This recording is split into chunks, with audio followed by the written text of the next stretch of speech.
إن الحمد لله نحمده ونستعينه ونستغفره ونعوذ بالله من شرور أنفسنا ومن سيئات أعمالنا من يهده الله فلا مضل له ومن يضلل فلا هادي له أشهد أن لا إله إلا الله وأشهد أن سيدنا محمدا عبده ورسوله اللهم صل وسلم وبارك على سيدنا محمد وعلى آله وصحبه أجمعين أما بعد. Alhamdulillah, bersyukur kepada Allah Subhanahu Wa Taala yang mana Allah Taala telah memberikan kita ruang dan peluang untuk berkumpul dalam majlis ilmu. Itu dikatakan majlis ilmu adalah taman, salah satu dari taman-taman syurga.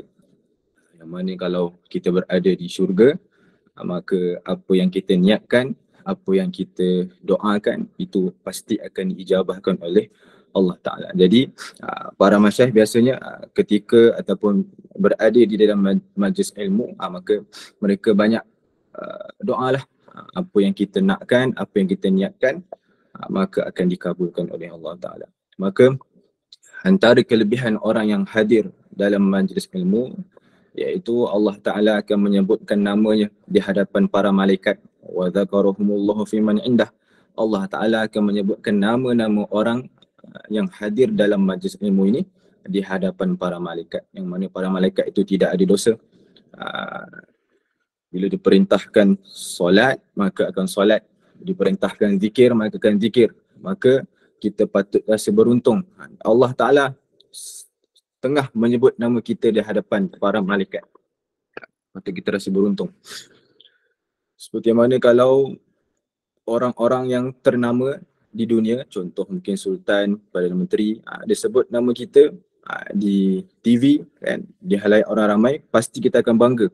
Macam tu jugalah kalau Allah Ta'ala dah sebut nama kita di hadapan para malaikat, pasti dan pasti kita patut rasa bangga dan Allah Ta'ala dah pilih kita untuk berada di dalam majlis ini. Jadi insyaAllah malam ini kita akan sambung kitab Syama'il Al-Muhammadiyah, iaitu bab tentang mengenai ibadah Rasulullah SAW. Maka sebelum saya mulai bab ini, maka kita kena tahu tentang ibadah. Jadi ibadah ataupun bab ibadah Rasulullah ni dia menjelaskan tentang solat. Bagaimana solat Nabi, berapa rakaat, macam mana, ini diceritakan tentang bagaimana solat Nabi, berapa rakaat dan sebagainya. Maka dikatakan ibadah itu ataupun solat itu adalah tingkatan yang paling tinggi kehambaan seseorang kepada Allah Ta'ala. Jadi kalau kita mengaku sebagai hamba Allah Ta'ala, maka solatlah ibadah yang paling sangat-sangat dituntut. Kerana apa?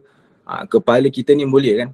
Kalau kita berdiri, contoh, ataupun kepala, kalau orang bergurau, tepuk kepala kita, kita marah. Kalau orang tepuk badan kita, kita okey je. Tepuk tangan, tepuk kaki, itu kita okey. Tapi kalau orang tepuk kepala kita, kita pasti akan marah. Macam. Dan kepala yang kita rasa mulia ni, itu Allah hinakan. Iaitu ketika kita sujud, maka kepala kita lebih rendah lagi, punggung kita tu ke atas. Jadi itu menunjukkan bahawasanya solat itu adalah puncak ataupun paling tinggi, paling maksimum lah puncak kehambaan seseorang tu kepada Allah Ta'ala. Maka kalau orang itu tak solat, maka itu bukanlah dinamakan sebagai hamba Allah Ta'ala. Maka terus kita baca hadis yang pertama dalam bab ibadah, iaitu qala hadatsana Qutaibah ibn Sa'id wa Bishr ibn Mu'adz qala hadatsana Abu Awanah an Ziyad ibn Ilaqah an Mughirah bin Syu'bah radhiyallahu ta'ala anhu. Qala صلى رسول الله صلى الله عليه وسلم حتى انتفخت قدامه فقيل له أتتكلف هذا وقد غفر الله لك ما تقدم من ذنبك وما تأخر قال أفلا أكون عبدا شكورا. Maksud dia daripada Sayyidina Mughirah bin Syu'bah radhiyallahu taala anhu mengatakan Rasulullah sallallahu alaihi wasallam menunaikan solat sehingga kaki bengkak. Kaki baginda bengkak. Baginda ditanya, mengapa engkau memberati ataupun menyusahkan dirimu, padahal Allah Subhanahu Wa Taala telah mengampuni dosamu yang telah lalu dan yang akan datang. Baginda menjawab, tidakkah aku ini menjadi hamba yang bersyukur. Terus saya baca hadis yang kedua. Qala hadatsana Abu Ammar Al-Husain ibn Huraith qala hadatsana Al-Fadl ibn Musa an Muhammad ibn Amr an Abi Salamah an Abi Hurairah radhiyallahu ta'ala anhu qala kana Rasulullah sallallahu alaihi wasallam yusalli hatta tarima qadamahu qala faqila lahu ataf'alu hadha wa qad ja'aka anna Allah ta'ala qad ghafara laka wa ma taqaddama min dhanbik wa ma ta'akhkhar qala afala akuna 'abdan syakura. Maksudnya Rasulullah SAW menunaikan solah sehingga bengkak kedua kaki baginda. Baginda ditanya, mengapa engkau melakukan hal ini sedangkan Allah Subhanahu Wa Taala telah mengampuni semua dosa engkau yang telah lalu dan akan datang. Baginda menjawab, tidakkah aku ini menjadi hamba yang bersyukur. Hadis yang ketiga, qala hadatsana Isa bin Uthman ibni Isa ibni Abdul Rahman Ar-Ramli qala hadatsana ammi Yahya ibn Isa Ar-Ramli al-A'mash an Abi Salih an Abi Hurairah radhiyallahu ta'ala anhu qala kana Rasulullah sallallahu alaihi wasallam yaqumu yusalli hatta tantafikha qadamahu fa yuqalu lahu ya Rasulullah taf'alu hadha wa qad ghafara Allahu laka ma taqaddama min dhanbik wa ma ta'akhkhar qala afala akunu 'abdan syakura. Daripada Sayyidina Abu Hurairah radhiyallahu ta'ala anhu menyatakan Rasulullah sallallahu alaihi wasallam bangun untuk menunaikan solat malam sehingga kedua kaki baginda bengkak. Baginda ditanya, mengapa engkau melakukan hal ini padahal Allah Subhanahu Wa Taala telah mengampuni semua dosa engkau yang telah lalu dan yang akan datang. Baginda menjawab, tidakkah aku ini menjadi hamba Allah yang bersyukur. Jadi daripada tiga hadis yang telah kita bacakan ini kita dapat lihat bahawa Nabi walaupun telah diampunkan oleh Allah dosa yang telah lalu ataupun dosa yang akan datang, tetapi tetap beliau nak mengerjakan solat sampai kaki bengkak. Walaupun dah diampunkan dosa yang telah lalu dan dosa yang telah yang akan datang, maksudnya kosonglah, tak ada dosa, tapi tetap juga nak melakukan solat. Dan bukannya sekejap. Jadi kalau kita kata kaki bengkak, itu bermakna beliau, yakni Rasulullah, berdiri lama. Dia berdiri lama ataupun banyak solat sampai kaki bengkak. Kemudian sahabat pun bertanya, di riwayat mengatakan sahabatnya bertanya, kenapa masih solat lagi walaupun Allah Ta'ala dah ampunkan? Itu dalam setengah riwayat dikatakan itu Sayyidina Umar radhiyallahu ta'ala anhu. Sayyidina Umar yang bertanya, kenapa lagi masih solat? Terus Nabi kata, afala akunu abadan syakura. Tidakkah aku ini menjadi ataupun tak boleh ke aku ni nak jadi hamba yang bersyukur? Ataupun contohlah saya bagi. Walaupun contoh dia mungkin tak berapa tepat, tapi ada kesamaan. Contoh, ada orang memberikan kita izin untuk duduk di satu rumah lah ataupun kita bertamu di rumah orang. Itu kan biasa bahasa kita tu, buatlah macam rumah sendiri. Kita contohkan, masuklah buat macam rumah sendiri, jangan segan-segan. Tapi kalau orang itu memang ada akhlak, ada adab, maka dia tidak akan membuat sesuka hati dia. Tak akan dia pergi buka petai seorang tu, takkan pula dia pergi suka-suka hati buka TV orang tu. Kan, walaupun kita dah beri izin kepada, sama juga dengan Rasulullah SAW, walaupun Allah Ta'ala dah ampunkan segala dosa beliau yang dahulu yang akan datang, tetapi tetap Rasulullah SAW nak solat, nak tunjukkan bahawa beliau ni pun masih lagi berharap kepada Allah Ta'ala. Jadi macam tu jugalah, walaupun contoh dia tak sama sangat, tapi lebih kurang macam tu lah bahasa dia. Jadi kalau kita bertamu di rumah orang, kan biasa orang akan cakap, buatlah sesuka hati, buat macam rumah sendiri. Tapi takkan kita macam tak ada akhlak, tak ada adab, kita pergi buka petai seorang tu, ambil makanan tanpa izin kan. Sama juga dengan Rasulullah. Walaupun dah diampunkan dosa yang dahulu dan yang akan datang, tapi tetap beliau nak melakukan solat. Maka patut kita ambil pengajaran daripada sini. Walaupun kita ada pangkat, contoh Nabi ni adalah Rasul, Sayyidul Mursalin, penghulu kepada para Rasul ataupun penghulu kepada para Nabi. Dunia ni pun diciptakan pun kerana beliau. Tetap juga ingin sujud di hadapan Allah Ta'ala. Maka kalau kita ni di dunia ni kita ada pangkat yang tinggi, lebih daripada orang lain, mungkin datuk ke Tan Sri ke, besarlah pangkat kita. Orang bila jumpa kita tu memang hormat lah. Itu pun tetap juga kita kena tunduk kepada Allah Ta'ala. Jadi jangan sampai pangkat yang kita ada, kita terhijab. Ataupun ilmu yang kita ada, kita ni mungkin ilmu kita banyak, tetap kita kena tunduk kepada Allah Ta'ala. Ataupun kita ni dianugerahkan duit yang banyak, sama juga tetap kita kena memperbanyakkan solat. kepada Allah Ta'ala. Jangan sampai asbab pangkat, asbab kedudukan, asbab ilmu, asbab harta dan sebagainya, kita tak nak tunduk kepada Allah Ta'ala. Solat pun kadang-kadang solat kita lambat-lambatkan, kadang-kadang kita tak solat. Maka jangan sampai kita menjadi hamba yang tidak bersyukur. Kita tengok 3 hadis ni saja supaya kita termotivasilah. Walaupun Rasulullah SAW itu orang yang mulia, tetap juga nak melakukan solat yang banyak. Nak tunjukkan betapa syukurnya beliau terhadap Allah Ta'ala. Apatah lagi kita ni lagilah Allah Ta'ala beri kita banyak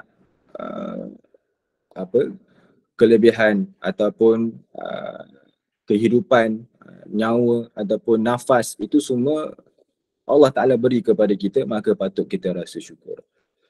Terus kita baca hadis yang seterusnya. Qala hadatsana Muhammad 264. Qala hadatsana Muhammad bin Bashar, qala hadatsana Muhammad bin Ja'far, qala hadatsana Syu'bah an Abi Ishaq an Aswa ibn Yazid qala sa'altu Aisyah radhiyallahu ta'ala anha an salati Rasulullah sallallahu alaihi wasallam bil lail faqalat kana yanamu awwal al-layli thumma yaqum fa idza kana min as-sahar awtara thumma ata firashahu فإذا كان له حاجة ألم بأهله فإذا سمع الأذان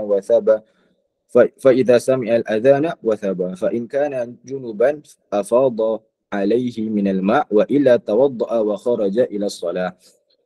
Kemudian Aswad bin Yazid radhiyallahu taala anhu menyatakan, aku telah bertanya kepada Sayyidatuna Aisyah radhiyallahu taala anha mengenai solat malam Rasulullah sallallahu alaihi wasallam. Kata Sayyidatuna Aisyah, Rasulullah sallallahu alaihi wasallam tidur pada awal malam.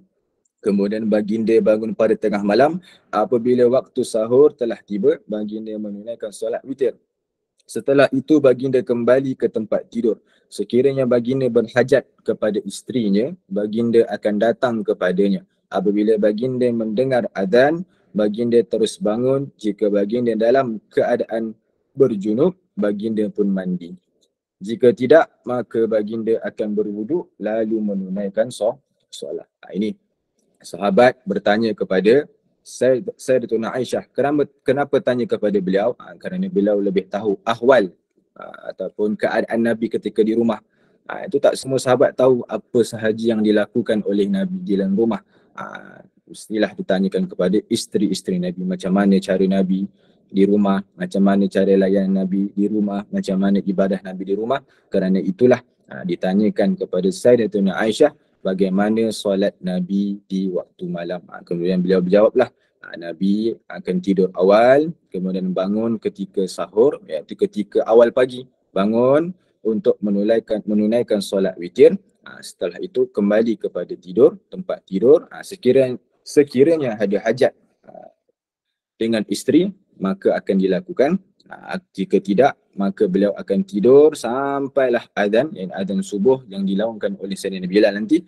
Jika baginda telah dalam keadaan berjunub, kalau Nabi bangun dalam keadaan berjunub, maka Nabi akan mandi. Jika tidak, maka Nabi akan keluar untuk menunaikan solat. Qala hadatsana Qutaibah ibnu Sa'id an Malik bin Anas. Kalau kita jumpa hak ataupun haun, kita baca ini dia memindahkan sanad, pindah sanad.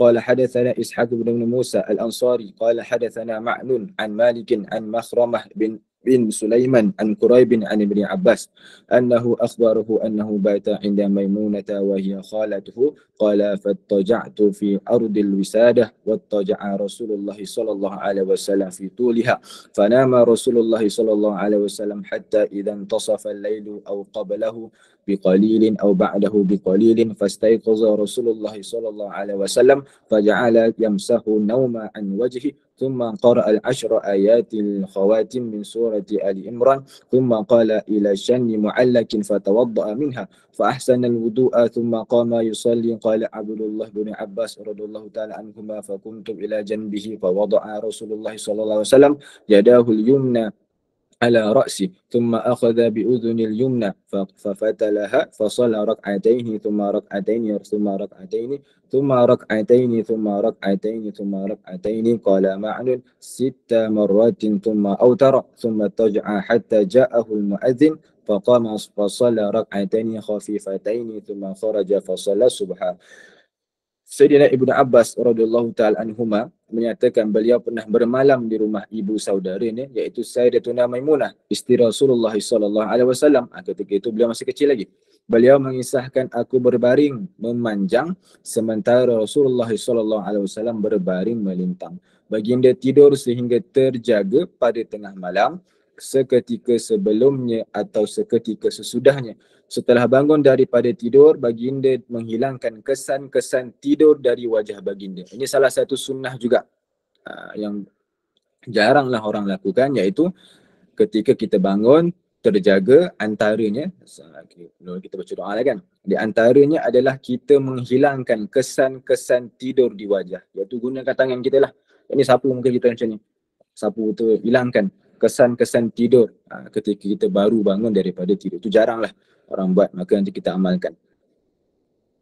Lalu baginda membaca 10 ayat terakhir dari surah Al-Imran, kemudian baginda berdiri dan menuju ke bekas air untuk berwuduk. Dulu tak ada paip, disediakan bekas air. Baginda menyempurnakan wuduk lalu menunaikan solat. Baginda menyempurnakan wuduk. Jadi di sini itu maksud di sini fa'ahsanal wudu'ah. Jadi bermakna Nabi itu dah ada wuduk. Itu dikatakan dalam sebuah hadis, itu Nabi itu tidur hanya matanya sahaja. Nabi kata, aku ni mata je aku tidur, hati aku tidak. Jadi bermakna Nabi itu dikatakan khususiat Nabi itu, Nabi tidak pernah tak ada wuduk. Maksudnya itu. Nabi itu tidak pernah tidak ada wuduk. Pasti sentiasa bersuci, dalam keadaan bersuci. Kecuali kalau Nabi ada hubungan dengan isteri-isteri beliau, barulah beliau tu junub, itu pun nanti beliau akan mandi. Jadi selain daripada itu, maka Nabi tidak pernah tidak ada wuduk. Jadi 24 jam Nabi itu sentiasa berwuduk. Jadi sebab tu di sini tuliskan fa'ahsanal wudu'ah, Nabi menyempurnakan wuduk.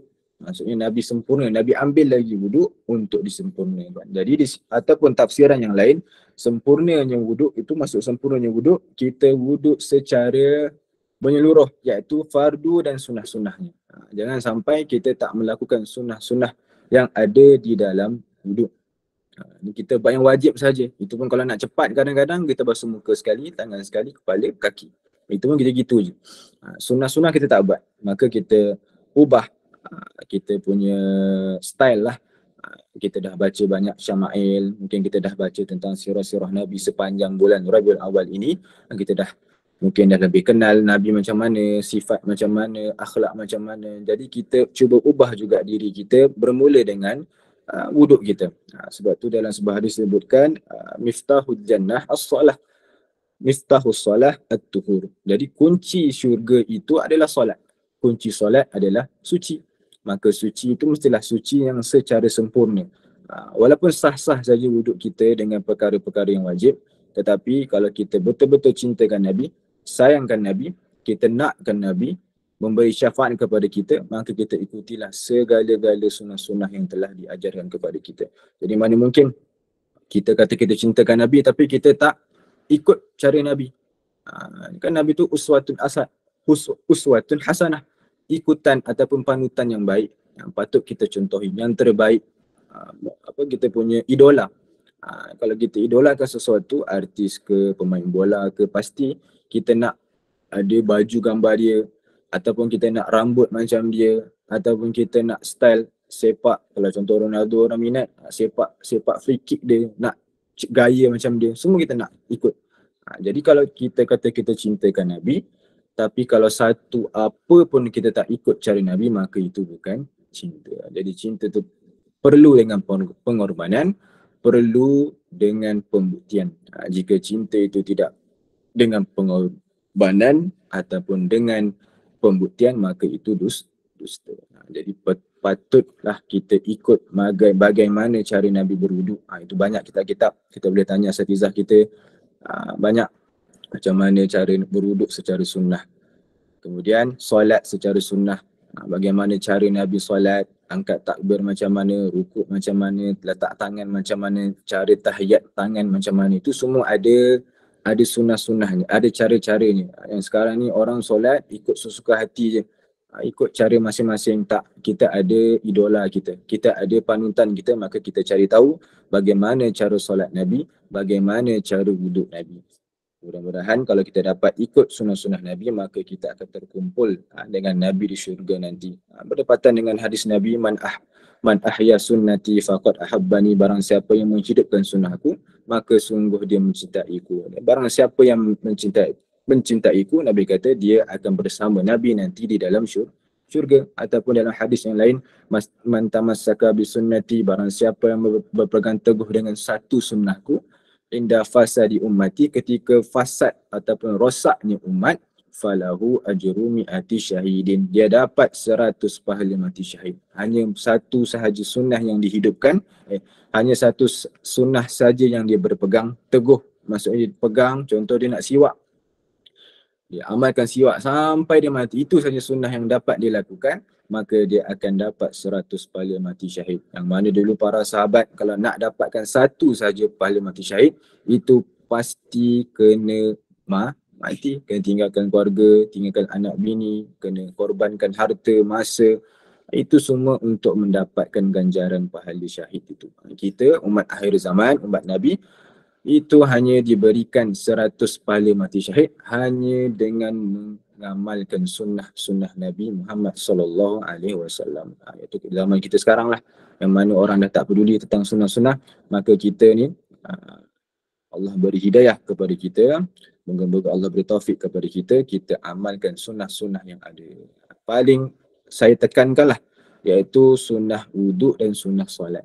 Mungkin yang perkara lain itu kita mungkin susah nak buat, tapi solat ni kita solat selalu, wuduk pun wuduk kita selalu. Maka kita ambil ataupun kita cari tahu macam mana sunnah-sunnah wuduk, macam mana sunnah-sunnah solat, supaya sama solat kita dengan Rasulullah sallallahu alaihi wasallam.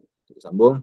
Kemudian baginda berdiri, tadi Nabi dah usap, Nabi dah hilangkan kesan-kesan ngantuk atau yang kesan-kesan tidur tadi tu. Kita usap muka kita ni, niatlah kita buang ataupun kita hilangkan kesan-kesan tidur tadi di wajah kita. Kemudian baginda membaca 10 ayat terakhir daripada surah Ali Imran. Baginda menyempurnakan wuduk lalu menunaikan solat. Sempurnakan wuduk, kita pun ambil wuduk secara sempurna. Jangan kita ambil asal-asalan ataupun ambil malas-malas gitu-gitu je, takut tak sah. Ambil cukup-cukup.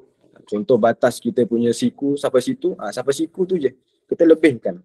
Sebab apa dikatakan nanti di akhir zaman ataupun di akhirat nanti, Nabi akan kenal umatnya itu melalui anggota-anggota wuduk yang bercahaya. Maka para sahabat bila dengar macam tu, kebanyakan antara ada sahabat itu lebihkan ketika ambil wuduk di tangan, lebihkan sampai ke ketiak. Sampai ke ketiak pun ada. Ada sahabat bila basuh kaki sampai ke betis pun ada. Sebab apa? Nak anggota-anggota wuduk ni bercahaya supaya nanti Nabi dapat melihat, dapat mengenal umat Nabi Muhammad sallallahu alaihi wasallam. Baginda menyempurnakan wuduk lalu menunaikan solat. Ibnu Abbas radhiyallahu taala anhuma berkata, aku pun berdiri di samping, di sebelah baginda, lalu baginda meletakkan tangan kanan baginda di atas kepalaku. Jadi ketika Nabi berdiri untuk solat, Sayyidina Abdullah bin Abbas itu duduk di sebelah kiri. Berdiri di sebelah kiri, di samping tu sebelah kiri. Jadi Nabi pun meletakkan tangan kanan baginda di atas kepala. Jadi Nabi buat macam ni, letak atas kepalanya. Baginda memegang telinga kananku. Buat kena telinga kanan, pegang telinga kanan. Jadi Nabi buat macam tu, pegang telinga kanan Sayyidina Abdullah dan memulasnya. Jadi maksud di sini memulas tu lebih tepat itu Nabi tarik lah. Ataupun Nabi tarik duduk di sebelah kanan. Jadi kan kalau orang lelaki solat berjemaah kalau dua sahaja, maka orang itu mesti duduk di sebelah kanan. Jadi masa itu Sayyidina Abdullah bin Abbas duduk di sebelah kiri, maka Nabi pun ambil tangan Nabi, letak di telinga kanan beliau, Nabi tarik dan letakkan di sebelah kanan Nabi. Baginda memegang telinga kananku dan memulasnya. Rasulullah SAW menunaikan solat 2 rakaat, kemudian lagi 2 rakaat, kemudian lagi 2 rakaat, kemudian lagi 2 rakaat, kemudian lagi 2 rakaat, kemudian lagi 2 rakaat. Baginda berkata ma'an 6 kali.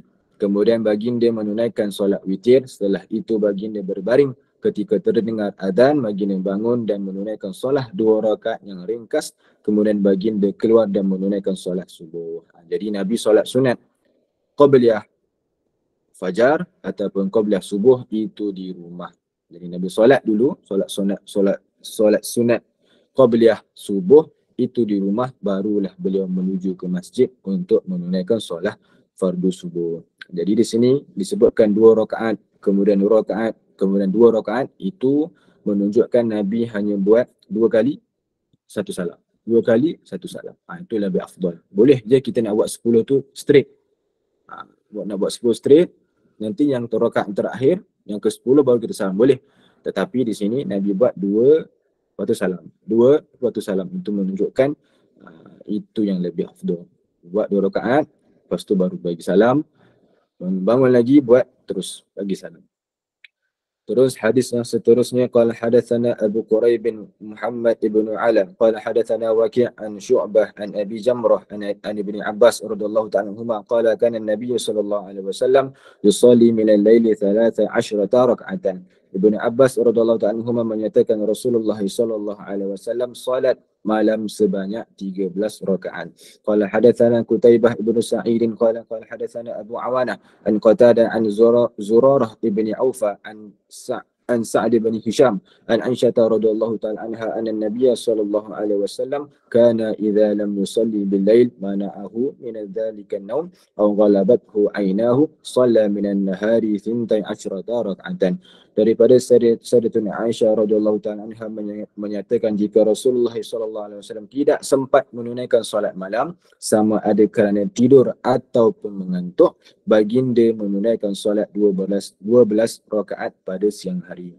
Jadi banyak riwayat yang kita dah baca, kadang-kadang ada kata 13, ada kata tadi ada riwayat kata 11, ada di bawah, ada kata 9. Itu menunjukkan bahawa Nabi terkadang-kadang buat 12, terkadang-kadang buat 13, terkadang-kadang buat 9. Dia tak ada masalah. Itu menunjukkan kepada kita boleh-boleh saja nak buat beberapa rakaat. Cuma khususiat Rasul, khususiat Nabi, iaitu solat malam ini hukumnya wajib.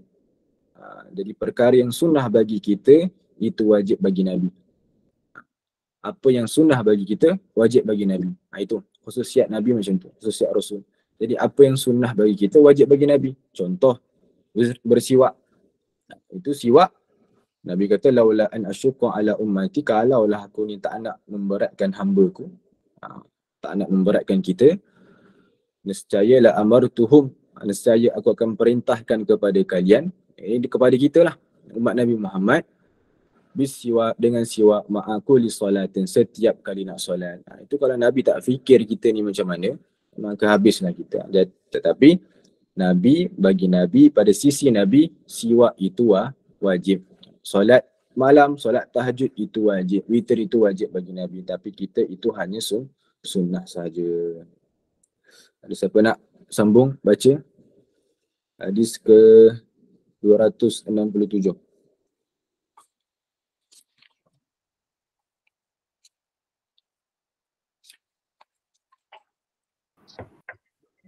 Ustaz, boleh baca? 267. 67. 267. Qala hadatsana Qutaibah bin Sa'id qala hadatsana Abu Awanah an Qatadah an Zurarah bin Aufa an Sa'id bin Hisham an Aisyah anna an-nabiy sallallahu alaihi wasallam kana idza lam yusalli bil-laili mana'ahu min dhalika an-nawm aw ghalabathu aynahu shalla min an-nahari 12 rak'atan. Aisyah radhiyallahu anha menyatakan jika Rasulullah sallallahu alaihi wasallam baca Arab je. Okey. Terus 268. Qala hadatsana Muhammad bin Ala qala hadatsana Abu Usamah an Hisham Ja'ni ibni Hassan an Muhammad bin Sirin an Abi Hurairah an Nabi sallallahu alaihi wasallam qala idza qama ahadukum min al-laili falyaftatih salatahu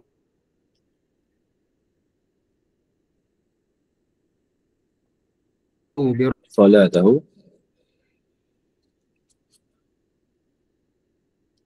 Rak'ataini.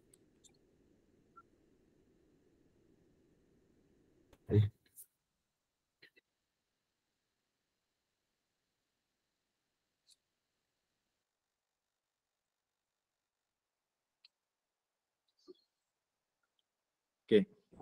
Jadi hadis yang 267 iaitu bahawasanya Nabi SAW itu tidak sempat menunaikan solat malam sama ada kerana tidur ataupun mengantuk, baginda menunaikan solat 12 rakaat pada siang hari. Ini menunjukkan bahawasanya Nabi itu mengqada, menggantikan solat yang malam yang telah terlewatkan, Nabi buat kepada siang hari. Itu ada sebuah hadis, ini hadis daripada Sahih Muslim, iaitu Nabi bersabda, man nama an hizbihi minal lail, barang siapa yang tertidur daripada melakukan hizib ataupun amalan dia pada malam hari, termasuklah solat ke apa tak kisah, aw an syai'in minhu, ataupun daripada sesuatu, yakni daripada apa-apa amalan yang biasa dia amalkanlah pada waktu malam, mungkin baca Quran, mungkin berzikir, mungkin solat dan sebagainya, dia tertidur, tak buat pada malam hari, faqara'ahu ma baina salatil fajri wa salatul zuhri. Kemudian dia gantikan, dia qadakkan pada waktu di antara solat fajar, solat subuh, dan di antara solat zuhur. Jadi daripada waktu subuh sampai waktu zuhur, itu antara waktu yang dia qada, dia gantikan amalan dia. Tak kisahlah, mungkin dia terlepas solat tahajud, memang tahajud tu amalan dia, ataupun mungkin biasa malam-malam dia membaca Al-Quran, mungkin sejuzuk, 2 juzuk, ataupun mungkin malam tu dia biasa amalkan ratib-ratib, amalan-amalan zikir-zikir, tapi tertidur, tak boleh buat, maka dia gantikan, tapi dengan syarat tu tertidur, dengan syarat memang tertidur tak sedar, memang tak bangun tak sedar, terus lena, tertiba dah subuh, baru boleh kita lakukan ataupun amalkan hadis ini. Tapi kalau kita dah bangun, dah kunci jam pukul 3, pukul 4, dah kunci jam, kita tengok ngantuk lagi, kita tutup handphone kita tu, itu tak, tu bukan. Ini yang terlajak lah, bahasa kita terlajak, memang betul-betul kita terlajak, tak ada niat, maka kita gantikan di antara waktu subuh sampai waktu zuhur, maka kana kaman qara'ahu minal lail. Jadi pahala dia itu seperti ataupun sama ketika dia baca pada malam tersebut. Jadi kalau digantikan pada siang hari, pahalanya sama saja, tetap sama, walaupun dia asalnya qada. Ataupun dalam riwayat yang lain disebutkan man ata firasyahu wa huwa yanwi ayyakuma yusalli minal lail. Seseorang dia datang ataupun dia pergi ke firash, katil dia, wa huwa yanwi, dan dia berniat. Jadi ketika dia menuju ke katil, ke firash, tilam, katil, tempat tidur dia, lepas tu dia berniat untuk yakum, melakukan, bangun, yusalli minal lail, untuk solat malam. Dia dah niat, aku esok nak tahajud pukul 3, pukul 4 nak tahajud. Faghalabathu ainahu hatta yusbih. Tetapi mata dia tu terkalahkan. Jadi maksud terkalahkan, tertidurlah. Dia tertidur, terlajak, sampailah subuh, dah azan subuh, kutiba lahu ma nawa, dituliskan bagi orang tadi apa yang dia niatkan. Jadi apa sahaja yang diniatkan dituliskan pahala bagi dia. Wa kana naumuhu sadaqatan alaihi minallahi ta'ala. Dan tidurnya itu sebagai sedekah daripada Allah Ta'ala terhadap dia. Jadi pastikan niat. Jadi kalau kita nak buat sesuatu benda, itu kita niatkan. Jadi antara amalan lah, yang saya dengar daripada guru-guru, antara amalan untuk akhir zaman antaranya iaitu memperbanyakkan niat. Sebab apa? Niat ini walaupun kita niat tak buat, tetap dapat pahala. Jadi kita memperbanyakkan niat. Walaupun kita rasa kita ni memang jenis bukan orang yang kuat tahajud, tapi tak apa, kita niat. Kita niat untuk tahajud, dapat pahala. Ataupun kita niat nak bersedekah banyak setiap hari, walaupun kita baru buat sekali dua saja, tapi kita niat, maka tetap juga dapat pahala. Kita niat nak tolong orang, kita niat macam-macam, tapi kita niat yang baik, maka tetap Allah Ta'ala berikan pahala. Niat jahat saja, itu kalau kita ada niat, baru ada niat, itu tak ditulis satu dosa. Bila dah buat, baru dibagi satu dosa. Tapi kalau niat jahat tadi, dah ada niat ni, esok nak mencuri, tapi tak jadi, terubah niat dia, Allah bagi pahala. Apatah lagi niat yang baik. Jadi kita memperbanyakkan niat. Mungkin kita ni bukan ahli ibadah, maka kita memperbanyakkan niat supaya Allah Ta'ala memberi pahala yang banyak kepada kita. Jadi sambung dari pembahasan yang cerita tentang Nabi tadi terlajak, maka Nabi gantikan pada siang hari. Kalau kita jenis yang beramal dengan amalan tahajud dan sebagainya, maka kalau terlepas itu kita gantikan pada siang hari. Hadis yang ke-298 daripada Sayyidina Abu Hurairah radhiyallahu taala anhu menyatakan Nabi sallallahu alaihi wasallam, jika salah seorang dari kamu bangun pada malam hari, hendaklah dia memulakan solatnya dengan 2 rakaat yang ringan. Ini dinamakan muqaddimah al-witir, ataupun solat ringan ini adalah untuk memberikan kita macam kita ni baru start engine lah. Kalau kita nak bergerak kan, kalau kita kereta kita tu, kita tak akan terus start terus jalan, tak, kita start bagi panas dulu supaya okey engine kita kan. Tapi kalau kita terus start, tu nanti akan rosak. Sama juga, jadi kalau kita bangun malam, kita nak bangun malam, maka kita solat dulu 2 rakaat yang ringan. Maksudnya solat ringkas lah, supaya kita punya otak kita, kita punya diri kita itu segar, fresh. Jangan sampai waktu kita tahajud, waktu kita nak witir nanti kita dah mamai, dah lalok, dia tak sesuai. Maka kita solat 2 rakaat yang ringan, yang ringkas, supaya kita fresh. Itu hikmah dia.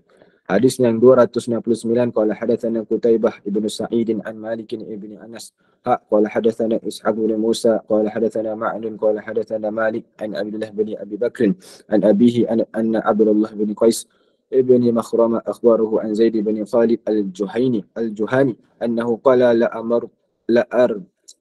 armuqanna salat an-nabi sallallahu alaihi wasallam fatawassattu atabatah أو فسطاطه فصلى رسول الله صلى الله عليه وسلم ركعتين خفيفتين ثم صلى ركعتين طويلتين ثم صلى ركعتين وهما دون اللتين قبلهما ثم صلى ركعتين وهما دون اللتين قبلهما ثم صلى ركعتين وهما دون اللتين قبلهما ثم صلى ركعتين وهما دون اللتين قبلهما ثم أوتر فذلك 13 ركعة. Sayyidina Zaid bin Khalid al-Juhani radhiyallahu ta'ala menyatakan lagi, sesungguhnya aku akan perhatikan solat Rasulullah sallallahu alaihi wasallam, maka pada satu malam aku tidur di depan pintu rumah atau di depan kemah baginda. Rasulullah SAW menunaikan solat 2 rakaat yang ringkas. Baginda menunaikan solat 2 rakaat yang sangat panjang. Setelah itu baginda menunaikan solat 2 rakaat yang lebih ringkas daripada solat sebelumnya. Kemudian menunaikan solat 2 rakaat yang lebih ringkas, kemudian menunaikan solat 2 rakaat yang lebih ringkas, kemudian 2 rakaat solat yang lebih ringkas, kemudian baginda menunaikan solat witir, maka semuanya menjadi 13 rakaat. Jadi lafaz thumma rak'ataini thumma solat rak'ataini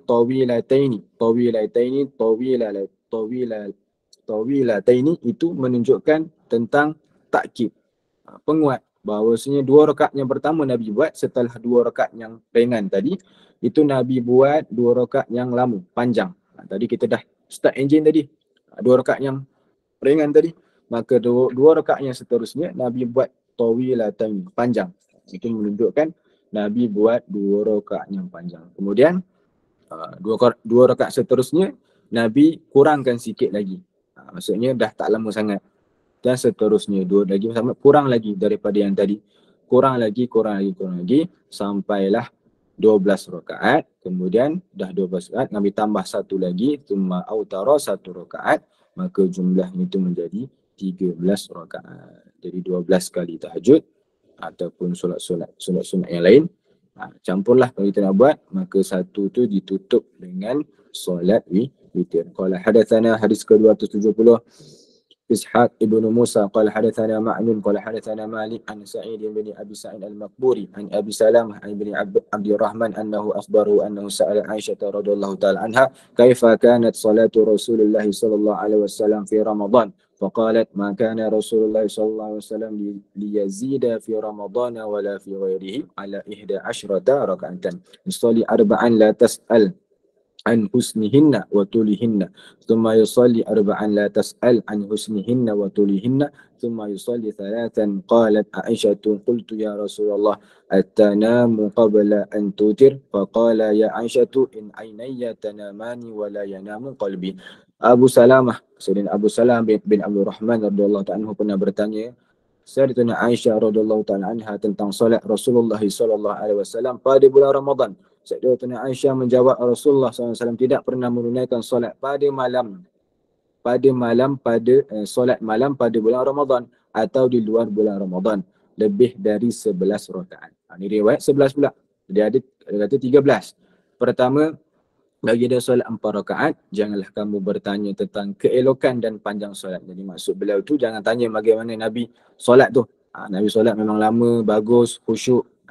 Kemudian baginda solat 4 rakaat lagi dan janganlah kamu bertanya tentang keelokan dan panjangnya solat itu. Lalu baginda mengakhirinya dengan solat 3 rakaat. Setelah itu setelah itu aku bertanya, wahai Rasulullah, adakah engkau tidur sebelum menunaikan solat witir? Rasulullah SAW bersabda, wahai Aisyah, sesungguhnya kedua mataku tidur tetapi hatiku tidak tidur. Itu khususiat ataupun kelebihan Nabi, walaupun mata terpejam tetapi hati beliau tetap hidup. Maksudnya tetap bangun.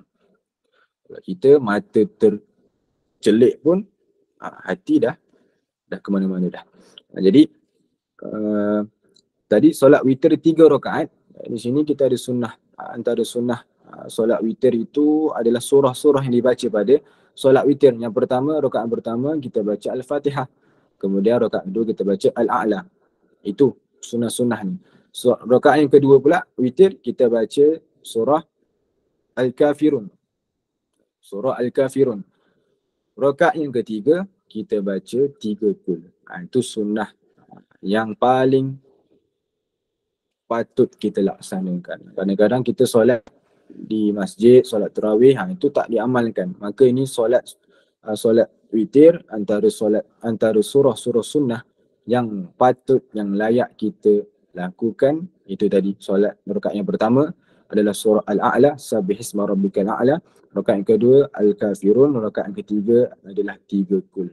Jadi kita amalkan, kita hidupkan sunnah ini.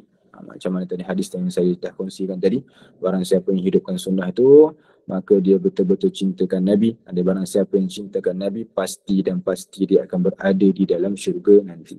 Jadi kalau kita kata cintakan Nabi, maka kita buktikan dengan kehidupan kita tu. Jangan sampai kita tak buktikan, kita kena buktikan. Kalau kita cintakan Nabi, kita ikut bagaimana cara Nabi solat, apa surah-surah yang sunnah kita patut baca. Jadi kalau untuk malam Jumaat, Khamis malam Jumaat, Maghrib, itu yang sunnah dibaca rakaat pertama ni solat Maghrib adalah Al-Kafirun. Rakaat kedua kita baca surah Al-Ikhlas. Itu untuk Maghrib. Khamis Maghrib. Khamis solat Maghrib, maka rakaat pertama kita baca Al-Kafirun. Yang kedua kita baca Al-Ikhlas. Untuk solat Isyak, rakaat pertama kita baca Al-A'la. Rakaat kedua kita baca Al-Ghashiyah. Itu untuk solat Isyak. Jadi kalau kita sebagai imam ataupun kita solat di rumah, macam ibu-ibu ke kakak-kakak kita ni sini solat di rumah, tetap hari ni contoh hari Khamis, malam Jumaat, maka kita amalkan. Bukannya kita kena amalkan setiap minggu. Ambil hari Khamis saja. Jadi Khamis, Maghrib, rakaat pertama surah Al-Kafirun, rakaat kedua Al-Ikhlas, untuk solat Isyak. Rakaat pertama kita baca Al-A'la, rakaat kedua kita baca Al-Ghashiyah. Dah kita dapat pahala sunnah. Mudah saja.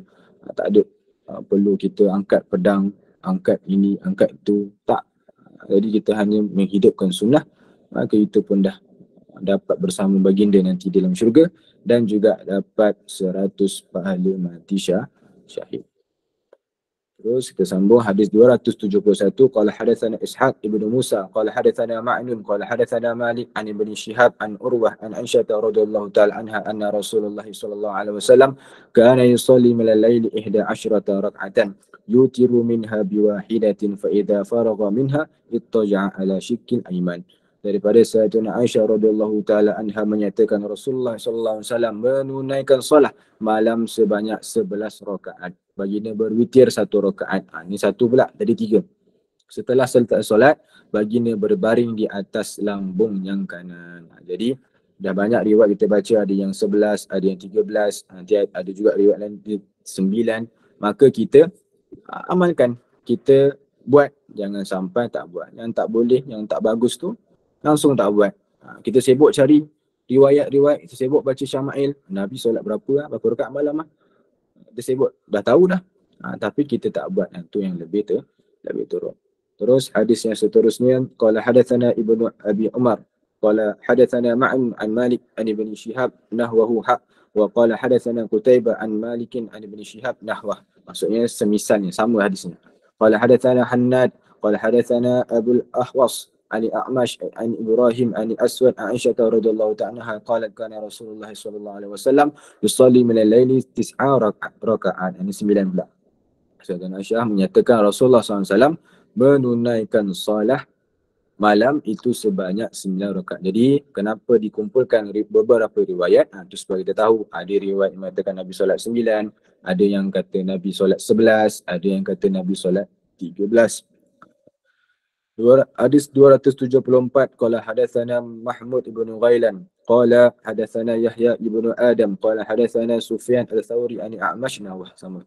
Qala hadatsana Muhammad bin Musanna qala hadatsana Muhammad bin Ja'far qala hadatsana Syu'bah an Amr bin Murrah an Abi Hamzah rajulin min al-Ansar an rajulin min Bani Abbas عن حذيفة بن اليمن أنه صلى مع النبي صلى الله عليه وسلم من الليل قال فلما دخل في الصلاة قال الله أكبر ذو الملكوت والجبروت والكبرياء والعظمة قال ثم قرأ البقرة ثم ركع ركوعه نحو من قيامه وكان يقول سبحان ربي العظيم سبحان ربي العظيم ثم رفع رأسه فكان قيامه نحو من ركوعه وكان يقول لربي الحمد ثم سجد فكان سجوده نحو من قيامه وكان يقول سبحان ربي الأعلى سبحان ربي الأعلى ثم رفع رأسه فكان ما بين السجدتين نحو من السجود وكان يقول ربي اغفر لي حتى قرأ البقرة وآل عمران والنساء والمائدة والأنعام شعبة الذي شك في المائدة والأنعام. Daripada Sayyidina Huzaifah bin Al-Yaman radhiyallahu taala anhu menyatakan beliau pernah menunaikan solat bersama Rasulullah sallallahu alaihi wasallam. Ketika memulai solat, baginda berkata Allahu Akbar, iaitu Allah Maha Besar dan pemilik segala kekuasaan. Jadi dikatakan maksud falamma dakhala fil solah, tatkala Nabi masuk dalam solat, qala Allahu Akbar zul malakut. Itu setelah takbir lah. Jadi dakhala, masuk dakhala, falamma dakhala, itu Nabi takbir atau ihram, Allahu Akbar, barulah Nabi baca Allahu Akbar zul malakut wal jabarut ila akhirih. Kemudian baginda membaca surah Al-Baqarah. Jadi bukannya lepas baca Allahu Akbar tadi itu terus Nabi baca surah Al-Baqarah, tak. Dalam syarah disebutkan Nabi tetap membaca surah Al-Fatihah. Yang mana surah Al-Fatihah adalah rukun dalam solat kita. Kenapa tak disebutkan? Kerana itu maklum. Benda itu maklum. Maksudnya benda itu kita dah tahu dah. Pastilah solat, iaitu surah Al-Fatihah itu adalah rukun. Jadi mesti dibaca dalam solat. Jadi jangan sampai pula kita baca ni, riwayat ini, terus kita ikut je tanpa membaca surah Al-Fatihah, maka batallah solat. Jadi solat yang tidak ada Al-Fatihah itu batal. Kemudian baginda membaca surah Al-Baqarah. Yang ini baca dulu surah Al-Fatihah, baru baca surah Al-Baqarah, lalu rukuk. Maksudnya baca surah Al-Baqarah ni baca full. Lalu rukuk, lama rukuk baginda kira-kira sama dengan lama baginda berdiri. Jadi rukuk pun lama. Macam mana Nabi berdiri ketika membaca surah Al-Baqarah tu lama, macam tu jugalah ketika rukuk. Dalam rukuk baginda membaca Maha Suci Tuhanku yang Maha Agung, Maha Suci Tuhanku yang Maha Agung sebanyak 2 kali. Tapi biasa tu baca 3 kali.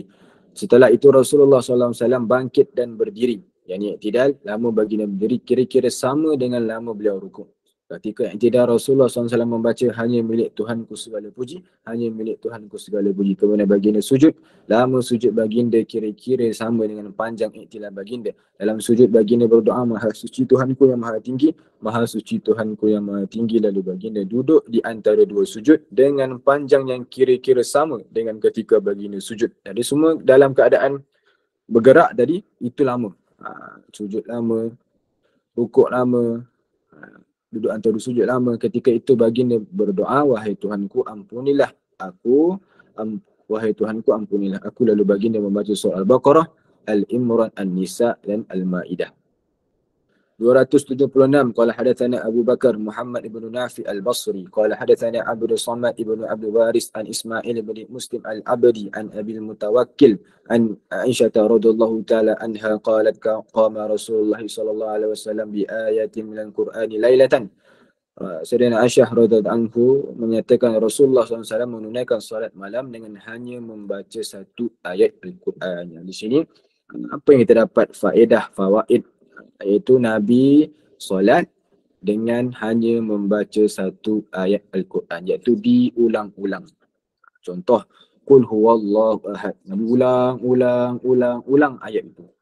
Sampailah selesai solat. Maksudnya ikut Nabi. Ataupun ikut kita juga boleh. Jadi boleh-boleh saja kita nak ulang-ulang ayat itu sebanyak yang mungkin. Tak ada masalah. Qala hadatsana Mahmud bin Ghailan, qala hadatsana Sulaiman ibn Harb, qala hadatsana Syu'bah an Ali A'mash an Abi Wa'il an Abdullah bin Mas'ud qala sallaitu lailatan ma'a Rasulillah sallallahu alaihi wasallam falam yazal qa'iman hatta hamamtu bi amri su'in qila lahu wa ma hamamta bih qala hamamtu an aquda wa ada an-nabiy sallallahu alaihi wasallam.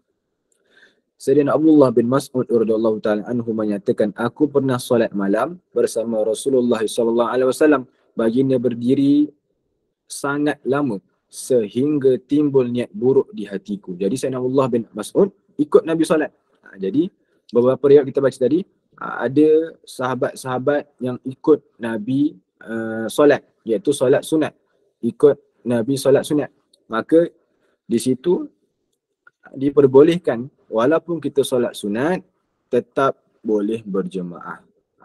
Walaupun tak ada syariat. Contoh, solat sunat yang ada syariat iaitu solat sunat tarawih, solat sunat gerhana, itu semua kan ada syariat. Itu kena dijemaahkan maksudnya. Kena dijemaah. Maksud syariat dijemaahkan. Kena jemaah. Tapi kalau untuk solat-solat yang lain, contoh solat tahajud, itu kan tak ada.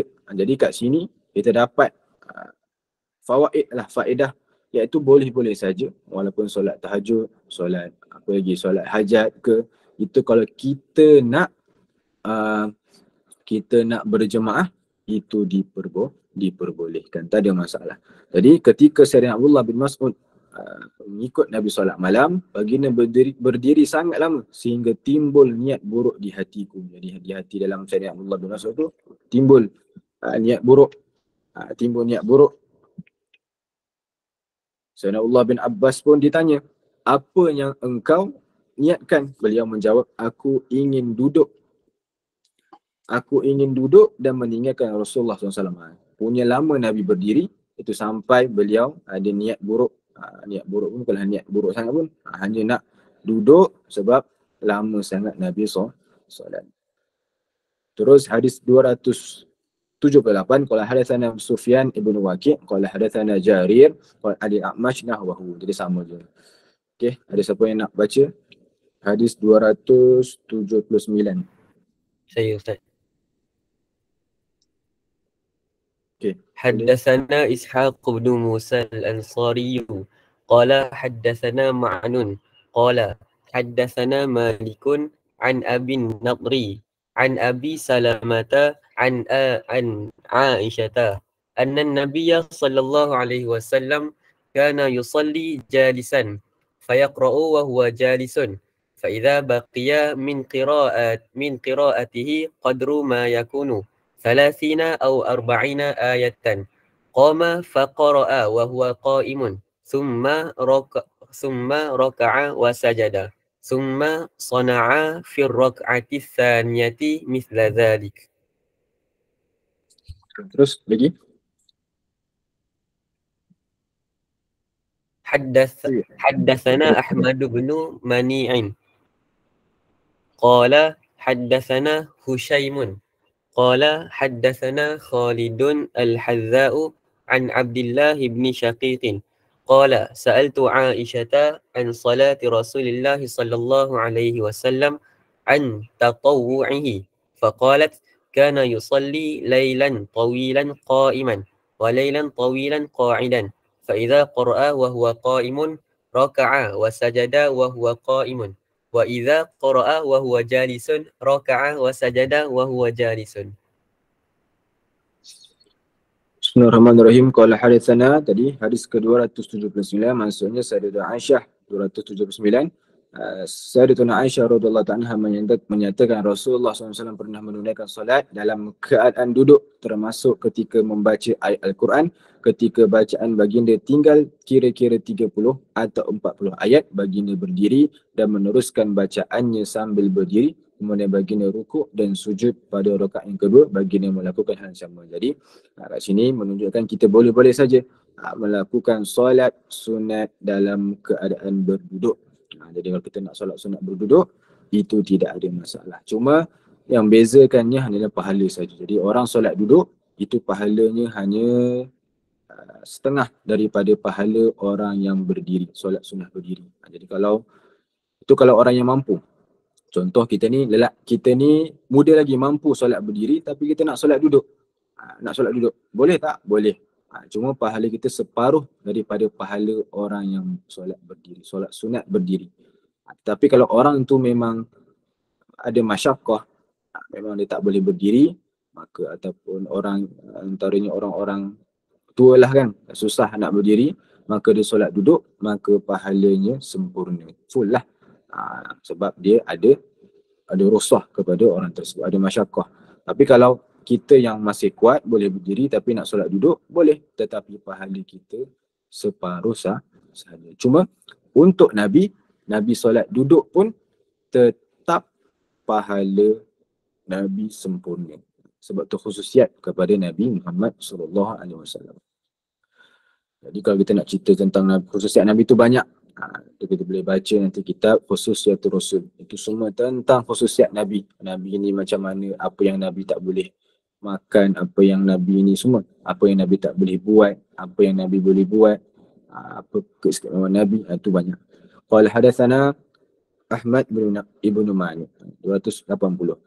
Sayyidina Abdullah bin Syakik radhiyallahu anhu menyatakan beliau pernah bertanya kepada Aisyah radhiyallahu anha tentang cara Rasulullah SAW menunaikan solat sunat. Sayyidina Aisyah menjawab, Rasulullah SAW pernah menunaikan solat malam yang panjang dalam keadaan berdiri. Baginda juga pernah melaksanakan dalam keadaan duduk. Jadi boleh berdiri, boleh duduk, tak ada masalah. Yang tak boleh itu langsung tak buat. Langsung tak pernah tahajud. Langsung tak pernah buat solat sunat. Itu yang masalah. Jika baginda melaksanakannya dalam keadaan berdiri, baginda pun rukuk dan sujud, dan jika baginda melaksanakannya dalam keadaan sambil duduk, baginda rukuk serta sujud. Qala hadatsana Ishaq bin Musa al-Ansari, qala hadatsana Ma'nun, qala hadatsana Malik. Saya baca cepat ya. Pun dah 10 lebih dah.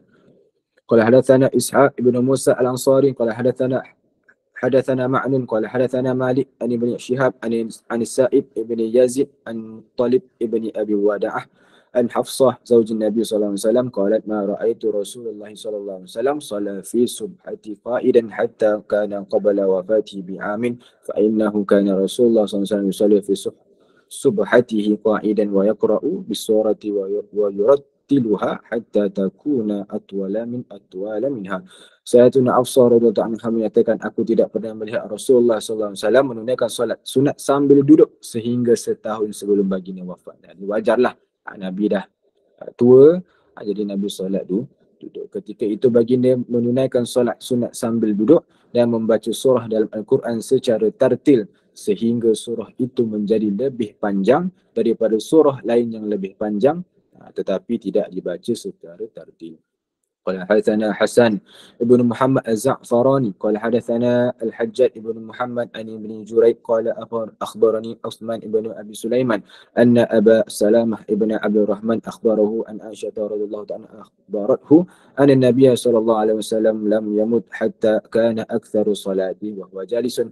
Sayyidina Aisyah radhiyallahu anha menyatakan Rasulullah SAW tidak wafat sehingga sebahagian besar solat baginda dilaksanakan dalam keadaan duduk. Qala hadatsana Ahmad bin Mani qala hadatsana Ismail bin Ibrahim qala hadatsana Ayyub an-Nafi' an Ibn Umar radhiyallahu anhuma qala sallaitu ma'an nabiy sallallahu alaihi wasallam rak'ataini qabla zuhri wa rak'ataini ba'daha wa rak'ataini ba'da al-maghrib wa fi baitihi wa rak'ataini ba'da al-isya' fi baitihi. Ibnu Umar, Sayyidina Ibnu Umar radhiyallahu anhuma menyatakan aku pernah menunaikan solat sunat bersama Nabi Muhammad sallallahu alaihi wasallam 2 rakaat sebelum solat zuhur, dan 2 rakaat selepasnya, 2 rakaat setelah maghrib, selepas maghrib di rumah baginda, dan 2 rakaat selepas isyak juga di rumah baginda. Jadi ada solat sunat yang Nabi lakukan di masjid, ada solat sunat yang Nabi lakukan di rumah.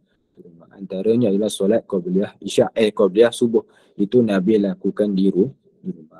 Tapi itu Nabi lah. Tapi kalau macam kita ni, jenis yang susah ataupun solat sunat, qabliyah, ba'diyah.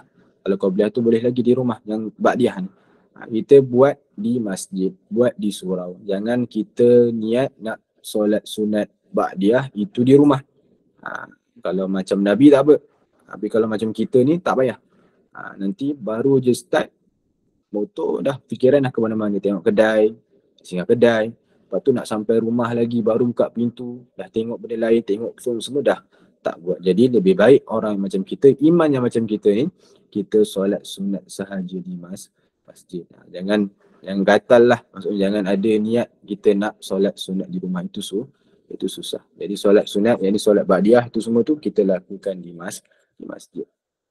284 qala hadatsana Ahmad bin Mani qala hadatsana Ismail bin Ibrahim qala hadatsana Ayyub an-Nafi' bin Umar qala hadatsani Hafsah anna Rasulullah sallallahu alaihi wasallam kana yusalli rak'ataini hina yat'u al-fajr wa yunadi al-munadi qala Ayyub wa ura'u qala khafifataini. Sayyidatuna Hafsah radhiyallahu ta'ala anha menyatakan Rasulullah SAW menunaikan solat sunat 2 rakaat ketika fajar menyingsing, maksudnya ketika fajar terbit dan azan berkumandang. Sayyidina Ayyub berkata, aku melihatnya 2 rakaat yang ringan. Jadi Nabi buat 2 rakaat yang ringan. 285 qala hadatsana Qutaibah ibnu Sa'id qala hadatsana Marwan ibnu Muawiyah al-Fazari an Ja'far ibn Burqan an Maimun ibn Mihran an ibn Umar radhiyallahu ta'ala anhu qala hafiztu min Rasulillah sallallahu alaihi wasallam 8 raka'atin. Raka'ataini qabla zuhri, raka'ataini ba'daha, wa raka'ataini ba'da al-maghrib, wa raka'ataini ba'da al-isya'. Qala Ibnu Umar wa haddathatni Hafsatu bi raka'ataini al-ghadah wa lam akun arahuma min an-nabi sallallahu alaihi wasallam. Sayyidina Ibnu Umar radhiyallahu ta'ala anhuma, Ibnu Umar yakni Abdullah bin Umar. Sayyidina Abdullah bin Umar ini dikatakan ada antara sahabat yang paling banyak ikut Nabi. Jadi sunnah Nabi, apa yang Nabi tinggalkan tu beliau pasti ikut. Sampai dia katakan ketika Nabi dah wafat, beliau naik tunggangan haiwan, lupa ni apa, unta ataupun kuda. Jadi dengan beberapa rombongan beliau jalan di kota Madinah. Lepas tu tiba-tiba beliau Sayyidina Abdullah bin Umar ni berhenti di satu pokok. Duduk situ, bersandar di situ. Tak buat apa-apa. Lepas tu naik balik tunggangan tadi. Hanya macam tu saja. Jumpa satu pokok tadi tu, sandar, terus naik. Terus sahabat-sahabat yang ada pun tanya, apa yang kau buat tu, hai Abdullah? Aku buat benda ataupun sesuatu yang telah dilakukan oleh Rasulullah SAW. Itu tanda cinta tu. Walaupun Nabi dah tak ada, walaupun Rasul dah tak ada, tapi kita tetap lakukan sunnah-sunnah Nabi. Walaupun kita tak boleh nak buat 100% sunnah-sunnah Nabi, kita buatlah 2%, 3% yang boleh kita lakukan sementara kita masih hidup. Kemudian aku menjaga 8 rakaat solat sunat, yakni solat sunat muakkad, 2 rakaat sebelum zuhur, 2 rakaat selepasnya, 2 rakaat selepas maghrib dan 2 rakaat selepas isyak yang telah diajar oleh Rasulullah sallallahu alaihi wasallam. Sayyidina Abdullah Ibnu Umar berkata, Sayyidatuna Hafsah radhiyallahu anha memberitahuku 2 rakaat sebelum subuh, tetapi aku tidak pernah melihat Rasulullah SAW melakukannya. Sebab apa? Sebab beliau melakukan tu di rumah. Sayyidatuna Hafsah tu bolehlah lihat sebab beliau isteri Nabi. Maka solat sunat yang dikatakan beliau tidak nampak itu Nabi lakukan di rumah. Sebab itu kita kumpulkan beberapa riwayat supaya ada, kita tahu okey riwayat ini tak ada cerita tentang yang ini. Kadang-kadang riwayat yang ini ataupun hadis yang ini, contoh hadis ketiga dia full. Hadis pertama dia tak full, hanya cerita macam tu je. Hadis kedua, apa yang tak ada di hadis pertama ada. Ataupun di hadis yang ketiga itu mencakupi hadis yang pertama yang kedua, lebih lengkap lagi. Itu macam tu. Sebab tu kita banyak riwayat. Sebab menjelaskan. Macam kat sini Sayyidina Ibnu Umar kata tak nampak Nabi buat solat sunat qabliyah subuh tadi. Kerana apa? Sebab Nabi tadi, riwayat yang atas tadi, Nabi buat di rumah. 286 qala hadatsana Abu Salamah Yahya ibn Khalaf qala hadatsana Bishr ibn Mufaddal an Khalid al-Hadza an Abdullah bin Syakib qala sa'altu Aisyah radhiyallahu anha an salatin Nabi sallallahu alaihi wasallam qalat kana yusalli qabla az-zuhri rak'atayn wa ba'daha rak'atayn wa ba'da al-maghrib rak'atayn wa ba'da al-isya'i rak'atayn wa qabla fajri thintayn. Sayyidina Abdullah bin Syakib radhiyallahu anhu menyatakan beliau pernah bertanya kepada Sayyidatina Aisyah radhiyallahu anha tentang solat Nabi Muhammad sallallahu alaihi wasallam. Sayyidatina Aisyah menjawab Rasulullah sallallahu alaihi wasallam menunaikan solat sunat 2 rakaat sebelum zuhur dan selepasnya, 2 rakaat selepas maghrib dan 2 rakaat selepas isyak dan 2 rakaat sebelum subuh. Hadis yang terakhir dalam bab ini hadis 287 qala hadatsana Muhammad ibn Muthanna qala hadatsana Muhammad ibn Ja'far qala hadatsana Syu'bah an Abi Ishaq qala sami'tu Asim ibn Damrah yaqul sa'alna Aliyan an salati Rasulullah sallallahu alaihi wasallam min an-nahar faqala innakum la tutiquna dhalik qala faqulna min ataqa dhalika minna as-salah. وقال كان إذا كانت الشمس من ها هنا كهيئتها من ها هنا عند العصر صلى ركعتين وإذا كانت الشمس من ها هنا كهيئتها من ها هنا عند الظهر صلى 4 ويصلي قبل الظهر 4 وبعدها ركعتين وقبل العصر 4 يفصل بين كل ركعتين بتسليم على الملائكة المقربين والنبيين ومن تبعهم من المؤمنين والمسلمين. Sayyidina Asim bin Damrah radhiyallahu ta'ala anhu menyatakan kami bertanya kepada Sayyidina Ali radhiyallahu ta'ala anhu tentang solat Nabi sallallahu alaihi wasallam di siang hari. Pada waktu siang tadi kita banyak cerita tentang malam. Beliau menjawab kamu semua tidak akan mampu melakukannya. Jadi maksud tidak mampu dikatakan dalam syarah iaitu tidak mampu daripada segi khusyuk.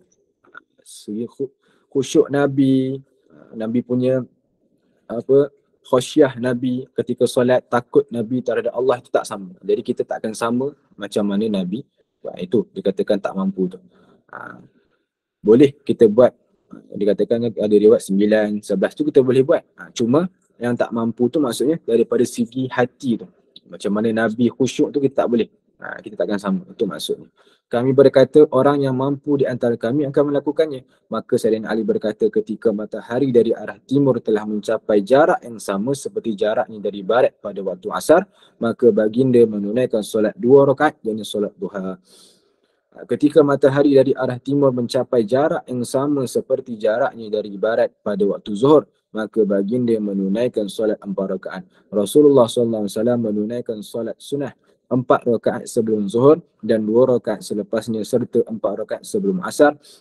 Setiap 2 rakaat diakhiri dengan mengucapkan salam. Yakni 2 rakaat salam, 2 rakaat salam kepada para malaikat muqarrabin, para nabi serta mengikut mereka dari kaum mukminin dan muslimin. Jadi dia katakan salam solat assalamualaikum warahmatullahi, salam ketika solat itu kita niatkan kepada jin-jin ataupun makhluk-makhluk Allah Ta'ala.